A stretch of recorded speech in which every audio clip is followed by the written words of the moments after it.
We'll talk about how much more rain we can receive and when we dry out. Details on that coming up in a few minutes. All right, thanks, Adam. And all of that rain caused some flooding, and the flooding trapped one woman in her home, and her daughter was trying to get her medicine. And a 16 WAPT exclusive, we show how some good Samaritans lended a hand. Floodwater swallowed most of Markham and Carter Streets in Jackson Friday. That's big enough for a boat. You know what I mean? Tisha Brooks' mother lives at the end of the street. Brooks was trying to get there to check on her, but the high waters made getting to her nearly impossible. You know, I'm trying to see what's going on up here and see what can I salvage.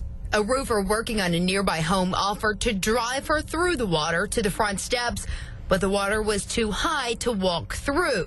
But he didn't give up. I think I can make it with my big truck. With a flatbed truck, the two were able to get to the home and get to Brooks's mother, get her medicine, and make sure she was okay. Now it will be better if you get up here.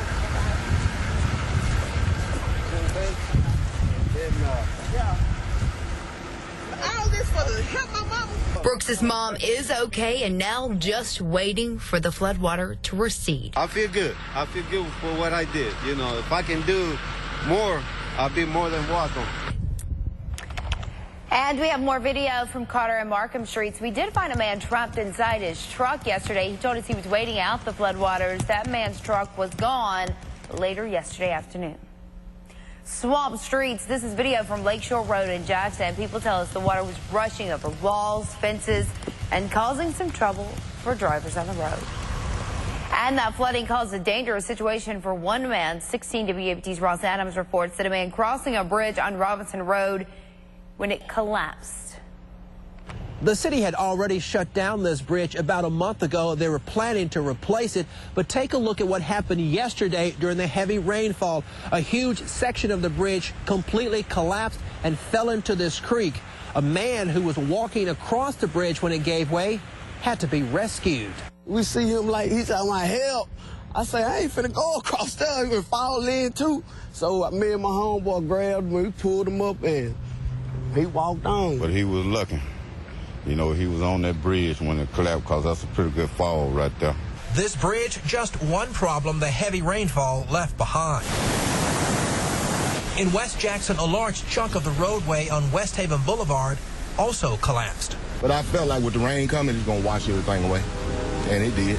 So take a look at the roadway. You can see it's eroding, completely giving away from the massive rainfall, and the concrete drain under the road, it's cracked in two. That's terrible. They just fixed it 2 weeks ago. 2 weeks, about 2 weeks ago. A friend of mine told me the other day that someone had slid off on that side where that dirt is, and they don't really have anything up there securing people from going off in there. And I just think it's very dangerous. Across the capital city, rising floodwaters left more than a dozen streets underwater. Back on Robinson Road at the fallen bridge. The big concern now is a large concrete block that fell on top of a 36-inch water main when the bridge collapsed. If that huge pipe gives way, that could mean even more problems for residents and businesses in this neighborhood already coping with that citywide boil water alert. Reported in Jackson, Ross Adams, 16 WAPT News. Just amazing video there. Well, one neighborhood is completely back to normal after all of the flooding. Floodwaters have completely gone down on Casa Grande Circle. Neighbors say when it rains hard, the creek behind their houses overflows. Emergency crews came out to help anyone who needed it. And Warren County deputies shut down parts of Highway 80 near Bovina. The sheriff's office says water is overflowing a drainage pipe and causing the pavement to crack. Crews have closed the road and are working to fix it. And the Big Black River has flooded near Bovina. Deputies closed off the Warriors Trail. A viewer sent us some pictures, and you can see just how high that water is. And parts of the Delta still dealing with severe flooding. In Greenville, the mayor has been going door to door, helping people out. City officials are delivering sandbags to anyone in need. We've had over 70 people who had to be rescued or evacuated from their homes and or cars in a period of about 10 hours. You tried to keep the water from getting in your home? Yeah. How close is it? Well, it done went down some now, but it had to keep on raining, gonna rise back up again. The Washington County Convention Center is open for people who are seeking shelter from the flooding. And Louisiana lawmakers are urging caution after this historic flooding. Quite honestly, we have more road closures than we have signage to mark them. Emergency crews use boats to rescue families trapped in their homes. This is video from Livingston Parish. Governor John Bel Edwards extended Louisiana's state of emergency. Authorities ordered mandatory evacuations in Shreveport and Monroe because the floodwaters were about to breach the levees. Like, our cars is running into each other, flooding, just draining into each other. It's like crazy because we just moved, you know, we just got a house full of furniture and it's like gone. Officials say they are working to get people back to their homes as soon as possible.